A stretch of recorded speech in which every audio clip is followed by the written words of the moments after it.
약 20여 년 전에 TV에서 보았던 한 장면이 있습니다. 아마 보신 분 계실 것입니다. 당시 서울시장인 이명박 씨가 국회 청문회에 나왔습니다. 강력한 차기 대권 후보 이명박으로 자리매김하고 있을 당시였습니다. 상대당 국회의원 중 한 명이 질의하는 과정에서 시장을 향해 당신이 어쩌고 저쩌고 라고 말했습니다. 그때 시장이 급발진하면서 화를 냅니다. 당신이라니 어따 대고 당신이야 그랬습니다. 질문한 국회의원 상당히 당황해합니다. 당신이란 말이 그 정도로 화낼 일인가? 라는 표정이었습니다. 조금 시간이 흐른 뒤에 또 다른 국회의원 한 명이 조금 전에 있었던 그 상황에 대해서 걸쭉한 경상도 사투리로 설명해 줍니다. 경상도 사람한테 당신이 어쩌고 저쩌고 말하면 그건 싸우자는 뜻입니다. 이렇게 설명을 하면서 시장이 화낸 이유가 그 당신이란 의미를 그렇게 받아들였기 때문이다 라면서 오해를 풀어줬습니다. 너, 당신, 자네 등등 모두를 영어로는 you라고 번역하면 됩니다. 그러나 영어의 모든 you를 당신으로 번역하면 이런 오해가 생길 수 있습니다.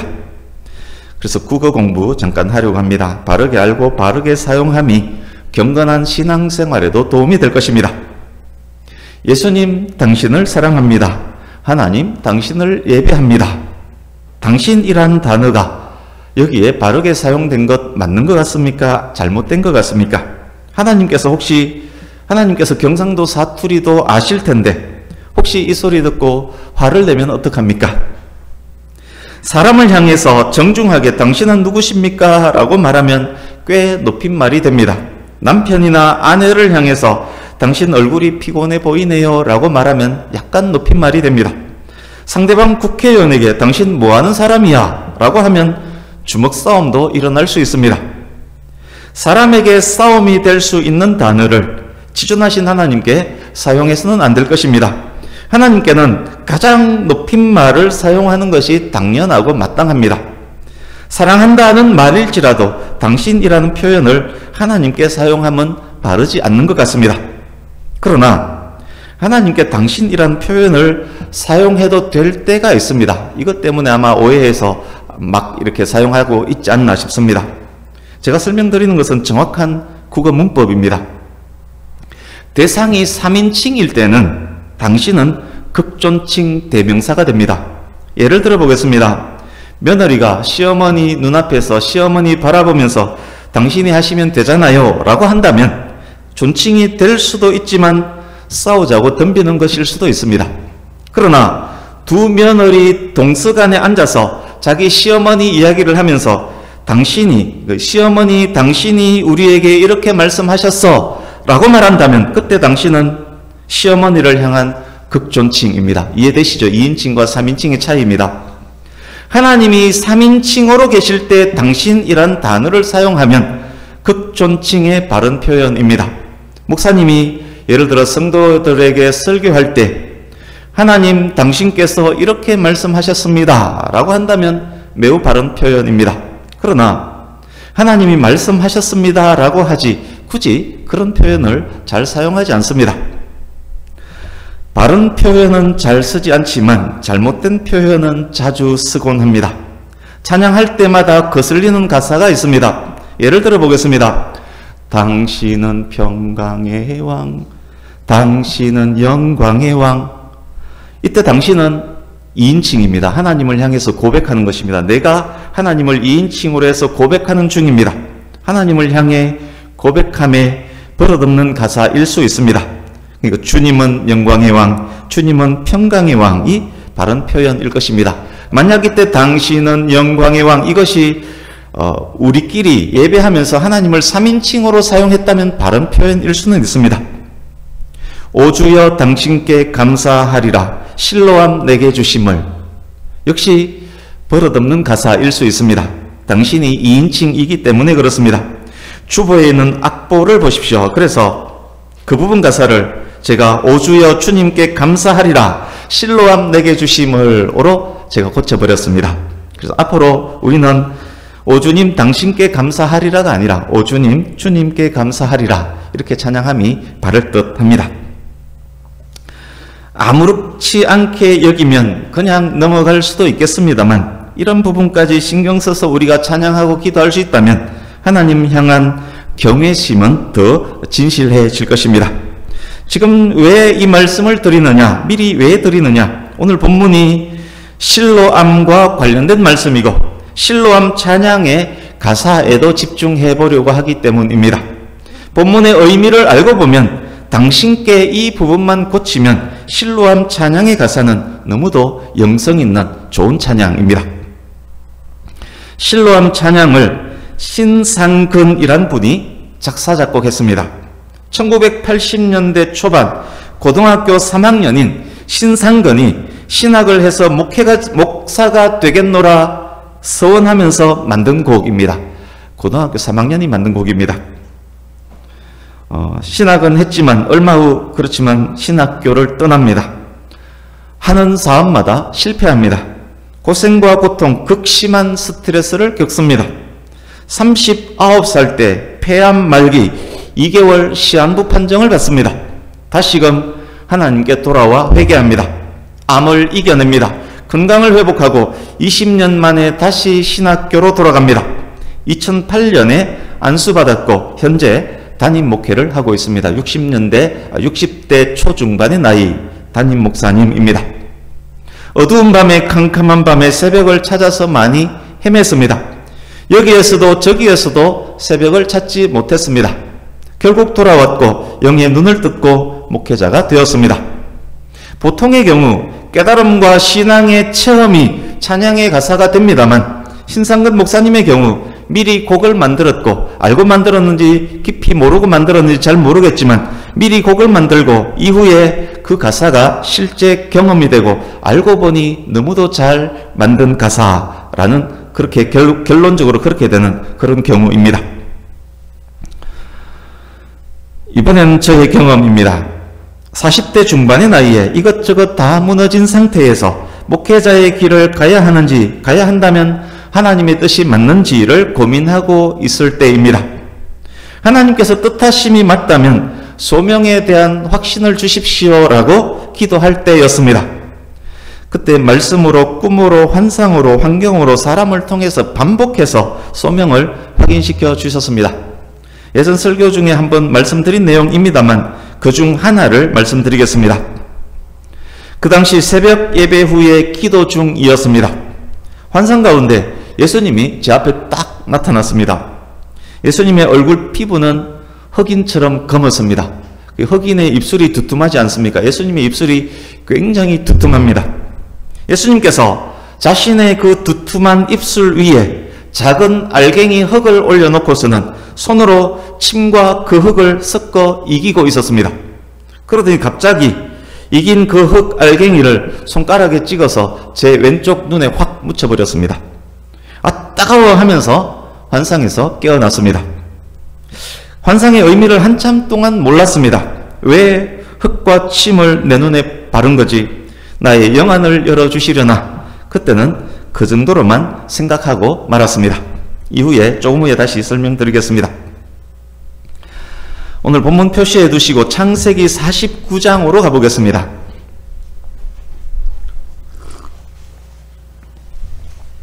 전체 흐름을 잘 연결 지어야 할 것입니다. 창세기 49장 10절을 같이 읽습니다.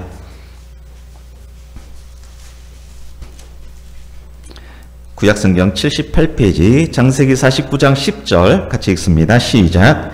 규가 유다를 떠나지 아니하며 통치자의 지팡이가 그 발 사이에서 떠나지 아니하기를 실로가 오시기까지 이르리니 그에게 모든 백성이 복종하리로다. 아멘.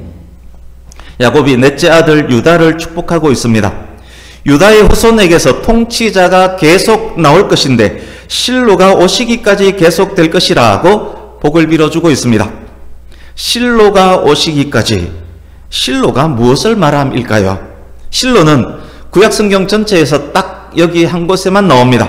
그래서 정확한 의미를 알 수가 없습니다. 정확한 의미를 알려면 다른 곳에 어떻게 쓰였는지 확인을 해야 되는데 딱 여기만 나오기 때문에 그렇습니다. 유명한 성경 난제 중 한 곳입니다. 그렇지만 여러 학자들의 여러 설명들 안에는 공통의 개념이 있습니다. 그렇기 때문에 해석이 가능합니다. 실로는 이렇게 정리될 수 있습니다. 유다의 후손 다윗 제국에 대한 예언입니다. 많은 나라가 다윗 왕에게 복종하게 될 것입니다. 다윗 언약이 그러하듯 다윗 왕권은 계속 이어질 것입니다. 언제까지 이어집니까? 실로가 오시기까지 계속될 것입니다. 실로가 결국 무엇을 의미합니까? 짧게는 다윗 왕조를, 길게는 초림으로 오실 예수 그리스도를, 종국적으로는 다시 오실 예수 그리스도를 의미합니다. 실로는 예수님을 의미한다. 그렇게 생각하면 정확합니다. 이제 이사야 8장으로도 가보겠습니다. 구약성경 976페이지. 구약 976페이지 이사야 8장 6절을 같이 읽습니다.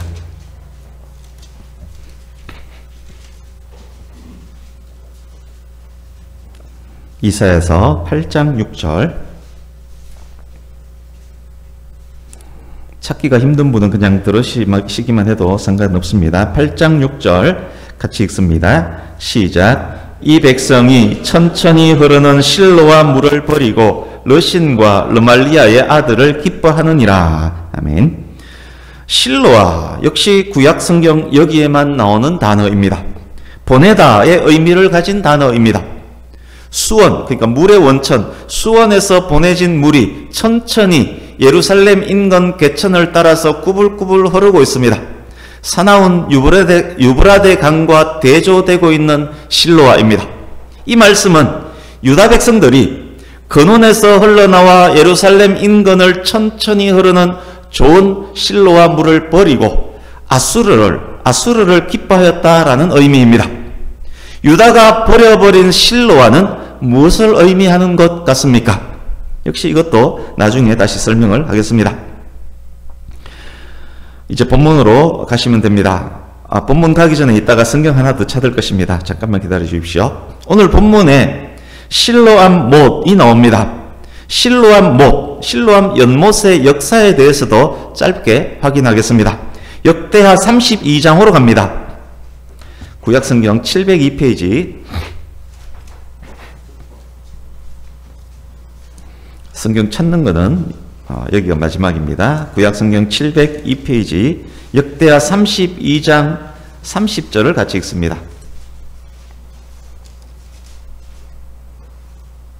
역대하 32장 30절 같이 읽습니다. 시작. 이 히스기야가 또 기혼의 윗샘물을 막아 그 아래로부터 다윗성 서쪽으로 곧게 꺼려들었으니 히스기야가 그의 모든 일에 형통하였더라. 아멘. 다윗의 후손으로 다윗을 닮았던 히스기야 왕 때의 일입니다.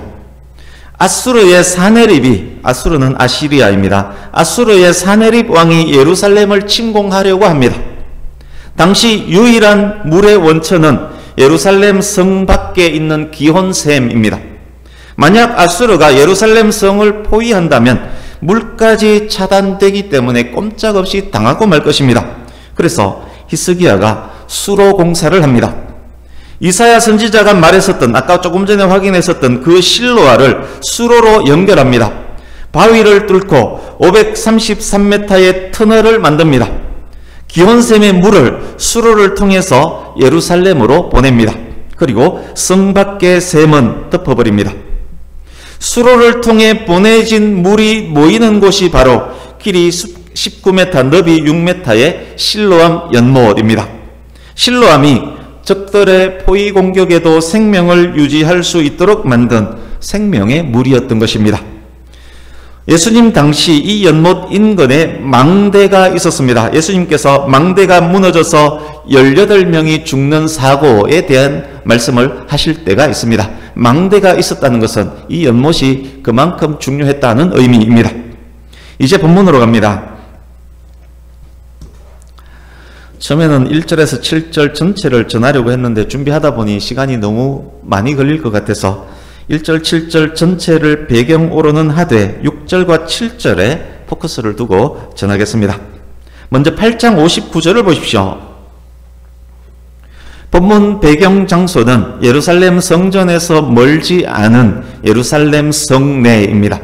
이제 9장 1절, 예수께서 예루살렘 성내 어느 곳 길을 가시다가 날 때부터 볼 수 없었던 시각장애인을 보셨습니다. 2절, 당시 유대인들은 모든 고난은 죄와 관련 있다라는 생각을 갖고 있었습니다. 욥의 친구들도 그런 생각에 고정되어 있었음을 우리는 압니다. 근본적으로 그 생각이 틀리지는 않습니다. 인간에게 죄가 들어오지 않았다면 에덴에서 고통, 고난 없이 살았을 것이기 때문입니다. 그렇지만 이미 죄로 말미암은 고난 속에 살고 있는 인간에게 특정 고난을 특정 죄와 인과관계로 연결하는 것은 잘못된 것입니다. 고난과 고통이 특정한 죄와 직접적 연관이 있는 경우는 많습니다. 성경에도 그런 경우를 많이 이야기합니다. 그렇지만 모든 고난을 죄와 연관지어서 판단하고 정죄한다면 매우 잘못된 일입니다. 예수님께서는 질병의 원인을 귀신으로도 말씀하셨고 또 하나님의 영광을 위한 고난으로도 말씀하셨습니다. 죄도 있지만 다른 이유도 여전히 있는 것입니다. 의인이 받는 고난도 얼마든지 있을 수 있습니다. 모든 고난은 죄와 관련 있다는 생각을 가진 제자들에게 길에서 만난 이 사람이 날 때부터 맹인이었다는 그 사실로 말미암아 의문점이 생깁니다. 이 사람이 맹인이 된 것이 누구 죄 때문이지? 태어날 때 그때 이 사람에게 무슨 죄가 그렇게 많았단 말이냐? 태어날 때 맹인으로 태어났지 않느냐? 태속에서 죄를 지었단 말인가? 태속에서 죄를 지을 수도 있지. 쌍둥이 형제 에서와 야곱은 태속에서도 서로 싸우지 않았나? 그것보다는 부모님의 죄로 말미암을 가능성이 많지 않을까? 하나님께서 부모의 죄를 자손 3, 4대까지 갚는다라고 율법에서 말씀하셨지 않느냐? 이런 생각들이 그 속에 있었습니다. 그렇게 생각한다면 매우 일리 있는 궁금증 아닙니까? 우리도 궁금하지 않습니까? 그래서 예수님께 묻습니다. 이 사람이 맹인으로 태어난 것은 누구 죄 때문입니까? 3절에서 5절은 예수님의 대답입니다. 신학적 주제들도 있기 때문에 설명하려면 시간이 필요하기 때문에 자세한 설명은 생략하겠습니다. 대신 이 부분을 메시지 성경 번역으로 읽어만 드리겠습니다. 전체 맥락이 잘 반영된 번역입니다. 눈으로 3절에서 5절을 읽으면서 제가 읽어드리는 메시지 성경 번역을 들어주십시오. 3절에서 5절, 예수께서 말씀하셨다. 탓할 사람을 찾으려고 하니 너희의 질문이 잘못되었다. 이 일에 그런 인과관계는 없다. 차라리 너희는 하나님께서 어떤 일을 하시는지를 주목해 보아라. 우리는 나를 이 세상에 보내신 분을 위해 해가 비치는 동안 활기차게 일해야 한다. 밤이 되면 일할 시간이 끝난다. 내가 이 세상에 있는 동안은 빛이 풍성하다. 나는 세상의 빛이다. 이 정도로만 이해하시면 되겠습니다. 기회가 된다면 더 자세하게 설명을 드리겠습니다. 이제 6절, 7절입니다. 그렇게 말씀하신 예수님께서 그 맹인에게 다가가십니다. 땅에 침을 뱉어 흙을 이긴 후에 맹인의 눈에 바릅니다. 이기다로 번역된 원어는 만들다, 창조하다라는 의미입니다. 여호와 하나님이 땅의 흙으로 사람을 지으시고 창세기 2장 7절입니다. 요한사도가 예수님께서 진흙을 이기는 이 행위를 하나님의 천지창조에 비견하고 있습니다. 그리고 말씀합니다. 실로암 못에 가서 씻으라. 실로암의 의미가 보냄을 받았다는 뜻임도 알려줍니다.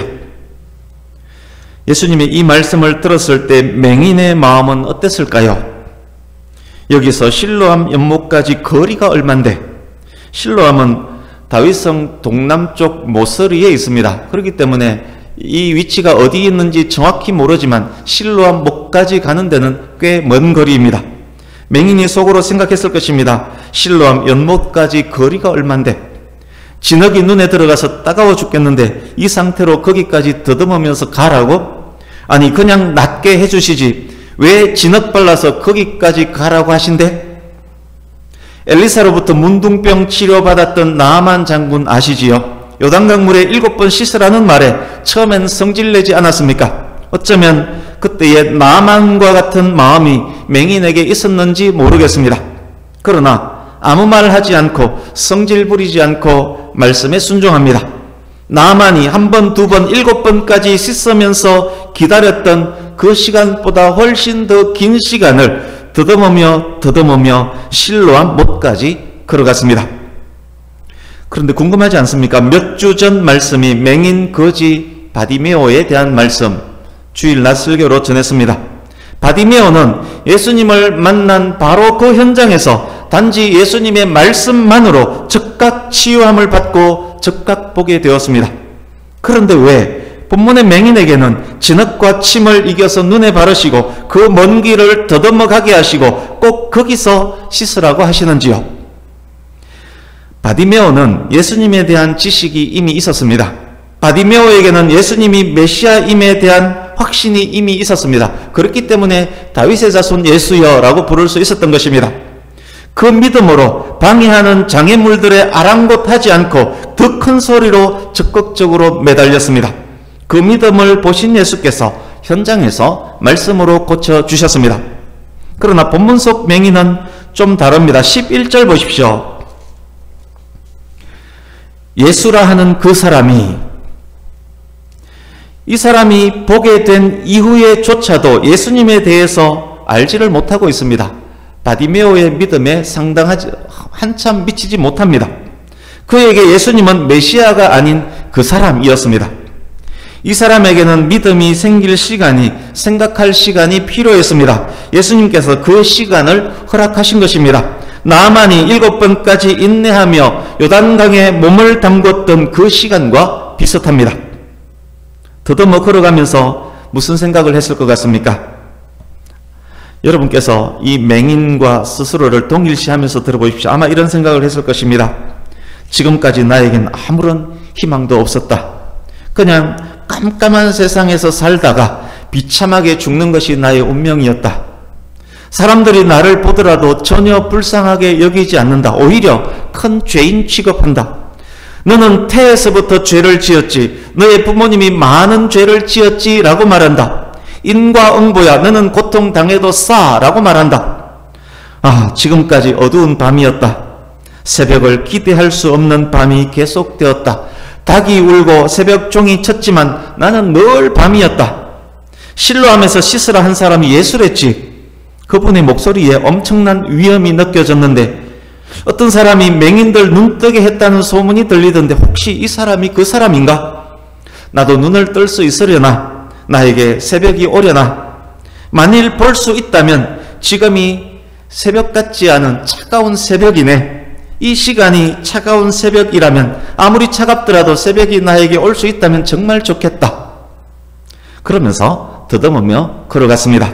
드디어 실로암 연못에 도착했습니다. 물에 몸을 완전히 담굽니다.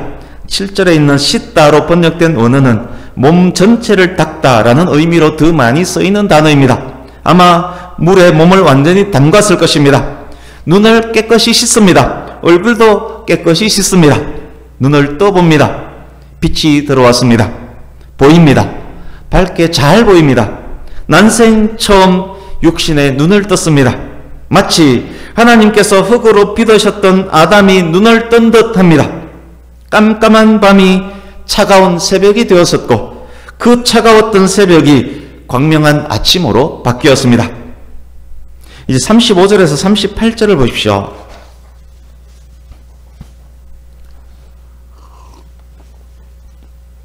보게 된 이 사람이 이후에 예수님을 만납니다. 예수님께 주여 내가 믿나이다 고백하며 경배합니다. 예수님이 이제서야 이 사람의 주님, 신앙의 대상이 되었습니다. 육신의 눈을 떴을 뿐만 아니라 영의 눈도 떴습니다. 거듭났습니다. 새로운 창조가 일어났습니다. 새로운 피조물이 되었습니다. 이제 정리해 가겠습니다. 여러분, 이 맹인이 보게 된 것은 실로암 물의 능력 때문입니까? 예수 그리스도의 능력 때문입니까? 당연히 예수 그리스도의 능력 때문입니다. 신상근 씨가 노래를 만들 때 어쩌면 실로암 물의 능력이라고 생각하고 만들었을지도 모릅니다. 7절을 보십시오. 실로암은 번역하면 보냄을 받았다는 뜻이라. 실로암 물은 물 근원인 기혼샘으로부터 보내진 물입니다. 그래서 실로암입니다. 예수님은 하나님으로부터 이 땅에 보내진 분입니다. 맹인은 예수님께로부터 실로암으로 보내졌습니다. 본문의 이야기는 하나님께서 보내신 예수 그리스도의 이야기입니다. 또한 예수님으로부터 보내심을 받아 육신의 눈을 뜬 맹인의 이야기입니다. 또한 예수님의 빛을 보고 영의 눈까지 뜬 사람의 이야기입니다. 보게 된 이 사람 이후의 삶이 어떠했겠습니까? 다시금 보내심을 받은 자가 되어서 예수님의 빛을 전하는 자가 되지 않았겠습니까? 성경 전체에서 실로암이란 단어가 등장하는 것은 오늘 본문과 아까 말씀드렸던 실로암 망대 무너진 이야기할 때 그때가 전부입니다. 요한사도가 특별히 실로암이란 이름을 밝히고 있는 것입니다. 실로암이 상징하는 특별한 의미가 있기 때문입니다. 실로암을 단순히 그래서 연못의 이름으로만 받아들여서는 안 됩니다. 유다를 향한 야곱의 축복 중 실로가 오시기까지를 확인했었습니다. 실로가 예수 그리스도임을 알았습니다. 실로와 실로암은 무관하지 않습니다. 유다 백성들이 예루살렘 인근을 천천히 흐르는 실로와 물을 버리고 아수르를 기뻐하였음을 확인했습니다. 보냄을 받은 자 생수의 근원이 되는 예수 그리스도께서 이스라엘에게서 배척당할 것을 예고하는 구절이었습니다. 실로와 물이 예수 그리스도를 상징했던 것입니다. 그렇습니다. 실로암은 생수의 근원이 되시는 세상의 빛으로 보내심을 받은 예수 그리스도를 의미합니다. 물을 실로암 그 연못을 의미하는 것이 아니라 실로암은 예수님을 의미합니다. 본문의 맹인은 물로 말미암아가 아니라 실로암이신 예수님으로 말미암아 눈을 뜨게 된 것입니다. 영의 눈까지 뜨게 된 이 사람이 고백합니다. 예수님은 하나님께서 보내신 메시아이십니다. 예수님은 나의 주님입니다. 주님을 경배합니다. 그렇게 영의 눈을 뜨고 거듭나서 예수님을 나중에 경배했었습니다. 주보에 있는 찬양의 가사를 한번 보시겠습니까? 본문 맹인의 이야기만이 아닙니다. 신상근 목사님만의 이야기도 아닙니다. 저의 환상 속 예수님께서 침과 흙 알갱이를 이겨서 제 눈에 발라버렸던 것의 의미를 본문 말씀을 묵상하면서 깨달았습니다. 소명에 대한 확정이기도 했습니다. 그러기에 또한 저의 이야기입니다. 뿐만 아닙니다. 이 이야기는 하나님의 은혜로 구원받은 모든 시대, 모든 성도들을 향한 말씀, 이 자리에 계신 모든 성도님들을 향한 말씀입니다. 찬양팀은 앞으로 나오시면 되겠습니다. 여러분, 예수님을 만나기 전 우리의 상태 어떠했습니까? 육신의 눈은 뜨고 있었지만 영의 눈은 감고 있지 않았습니까? 본문 맹인과 다름이 없었습니다. 그때는 우리가 예수님을 만나기 전 그때는 어두운 밤이었습니다. 닭이 울고 새벽종이 울릴지라도 진리를 볼 수 없는 밤이었습니다. 잘 먹고 잘 살았을지라도 잘 먹고 잘 사는 것 아니었습니다. 깜깜함 속에서 영원한 멸망을 향해 걸어가고 있었을 뿐입니다. 우리가 아직 눈을 뜨지 못했다면 여전히 우리 육신의 눈은 뜨고 있지만 여전히 깜깜함 속에 걷고 있는 것과 다름없습니다. 예수님을 만났습니다. 처음에는 의심도 있었습니다. 그렇지만 더듬으며 계속 나아갔습니다. 말씀을 듣고 배움으로 믿음이 생겼습니다. 나를 위해 십자가에서 대속의 죽음을 죽으신 예수님을 깨달았습니다. 거듭났습니다. 영의 눈을 떴습니다. 나에게 새로운 창조가 일어났습니다. 새로운 피조물이 되었습니다. 영생의 확신을 갖게 되었습니다. 못 먹고 못 살지라도 이젠 보입니다. 어떤 고통, 고난이 있을지라도 소망으로 인내하며 이겨낼 수 있습니다. 여러분, 많이 힘드시죠?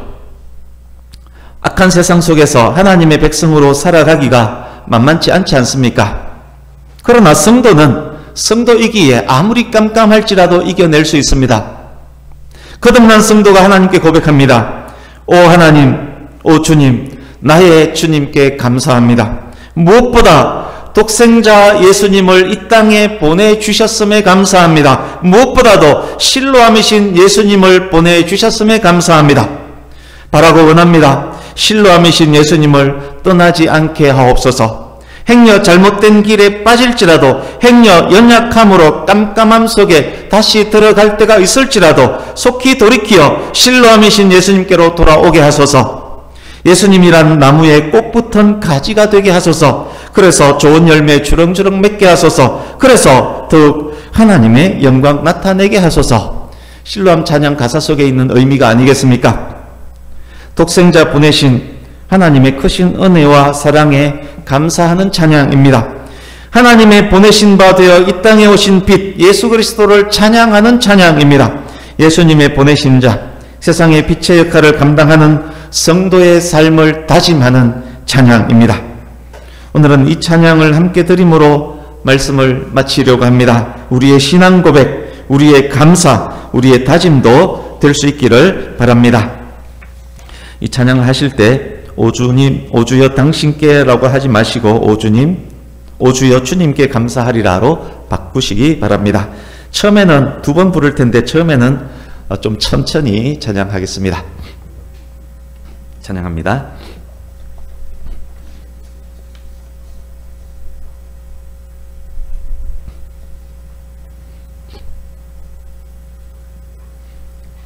아까 연습 때 빨리 하는 연습을 해서 천천히 하라고 그래서 천천히. 네, 좋습니다.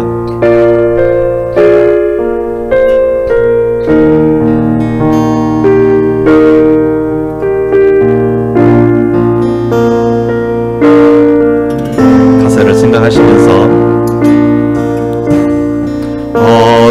어두운 밤에 캄캄한 밤에 새벽을 찾아 떠난다. 종이 울리고 닭이 울어도 오직 밤이었어. 우리가 처음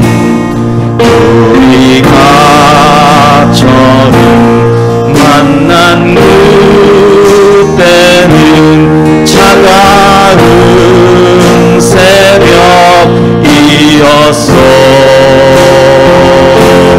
주님 방 속에 여명이 있음을 나는 느낄 수가 있었어.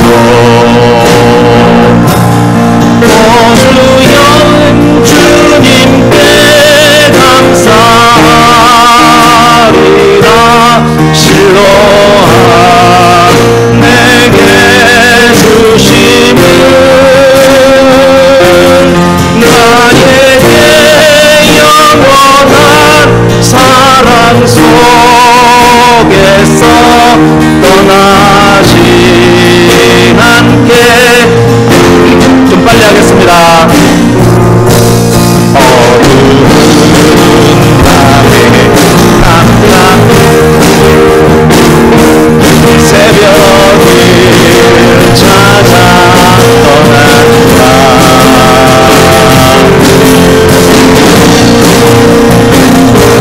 박수하면서 하겠습니다. 내 눈에는 밤이었어. 우리가 처음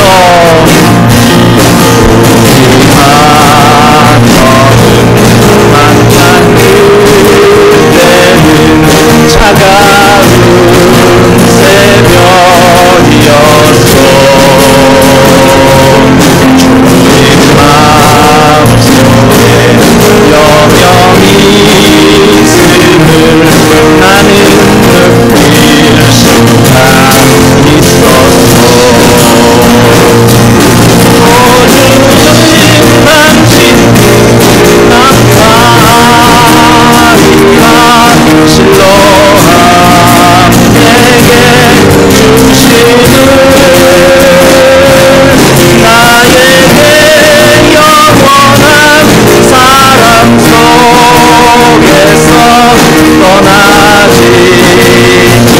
하겠습니다. 어두운 밤에 캄캄함에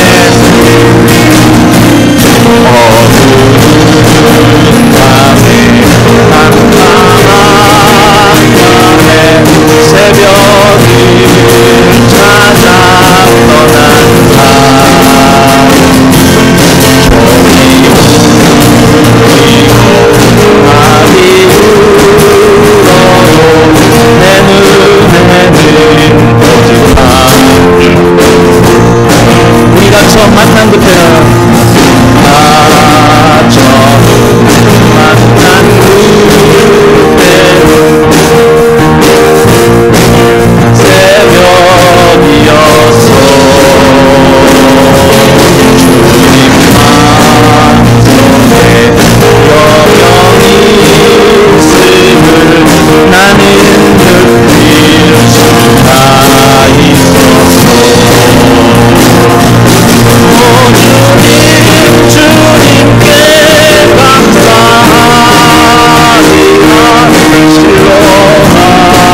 말씀 생각하면서 한 목소리로 같이 기도하려고 합니다. 무엇보다 실로암이신 예수님을 우리에게 주셨음에 감사합니다. 예수님 안에서 어떤 깜깜한 속일지라도 어떤 아픔 슬픔일지라도 예수님 바라보며 새벽 바라보며 주어진 그 길을 꾸준히 묵묵히 가는 감사의 찬양 그리고 다짐의 찬양 이 찬양을 기억하면서 하나님께 함께 기도하는 시간 우리 같이 갖겠습니다. 말씀을 기억하면서 하나님께 고백하며 같이 기도하겠습니다. 기도합니다. 하나님 아버지 감사합니다.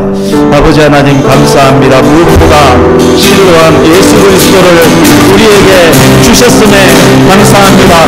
우리는 깜깜함 속에서 살다가 죽을 수밖에 없는 그런